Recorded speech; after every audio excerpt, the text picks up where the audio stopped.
जब संविधान की रचना की गई तो सोचिए इसमें राज्य के तीनों अंगों को शामिल किया गया और उनकी क्या अधिकार होंगे और शक्तियां होंगी उसके बारे में बताया गया और साथ साथ राज्य के ही नहीं नागरिकों के भी क्या मूल अधिकार होंगे उसके भी बारे में बताया गया। यही आपका भारतीय संविधान होता है। लेकिन संविधान जो है अगर कोई व्यक्ति जो है यानी कोई पावर आपको देता है, कार्यपालिका, विधायिका और न्यायपालिका को पावर किसने दिया है? विधायिका और न्यायपालिका और किसको? कार्यपालिका को पावर किसने दिया है? तो जवाबदेही किसके प्रति बनती है? अगर मैंने आपको कोई कार्य दे दिया, असाइनमेंट दे दिया करने के लिए, अगर कॉन्ट्रैक्ट में ही दे दिया या संविधान में एक पेपर दी थी वो है आप बना के लाइए प्रीविटी ऑफ कॉन्ट्रैक्ट और क्या दिया हूं? 3 क्वेश्चन दिया हूं ना कॉन्ट्रैक्ट में।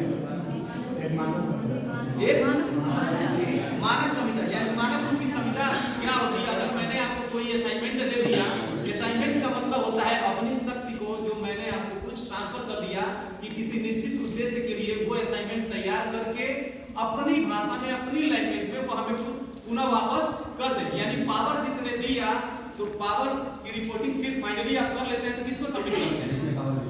जिसने पावर दिया है उसी को ना। कंफर्म है ना? तो कार्यपालिका को पावर किसने दिया? तो किसके प्रति जवाबदेही बन रही है? विधायिका को पावर किसने दिया? तो किसके प्रति जवाबदेही है? न्यायपालिका को पावर किसने दिया?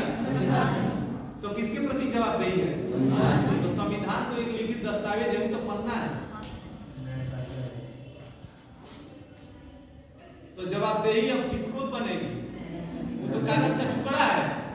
संविधान के प्रति जवाबदेही बन रही है तो वो तो कागज का टुकड़ा है जी। तो अब कहां से इसमें हम जाएंगे? न्यायपालिका हम आपके प्रति जवाबदेही लगा रहे हैं। चीजें समझ में आ रही है? जिसने पावर दिया आपको जवाबदेही इसके प्रति बनी, लेकिन जवाबदेही जिसके प्रति बन रही है वो तो एक दस्तावेज है, लिखित दस्तावेज है। लेकिन उसको इंप्लीमेंट कराने के लिए न्यायपालिका, कार्यपालिका इसके लिए तो बनाई गई। तो नहीं वो बनाई गई है, लेकिन हम कह रहे हैं कि तीनों को पावर अलग अलग दिया गया, तीनों अपना काम कर रहे हैं, लेकिन तीनों संस्थाएं किसके प्रति जवाबदेही होगी?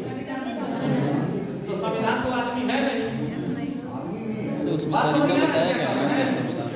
ये संविधान तो आदमी है नहीं। संविधान ये एक लिखित दस्तावेज है। तो इस लिखित दस्तावेज को मूर्त रूप देने के लिए किसकी जिम्मेदारी बनाई गई है? कुछ नया चीज पकड़े हैं? हर साल राष्ट्रपति क्या करते हैं? लोकसभा में कुछ डॉक्यूमेंट प्रस्तुत करते हैं।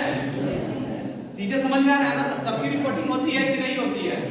तो मूर्त रूप कौन देता है? यानी संविधान का एक तरीके का सिर्फ न्यायपालिका ही संरक्षक नहीं होता है। चीजें समझ में आ रहा है क्या कह रहे हैं?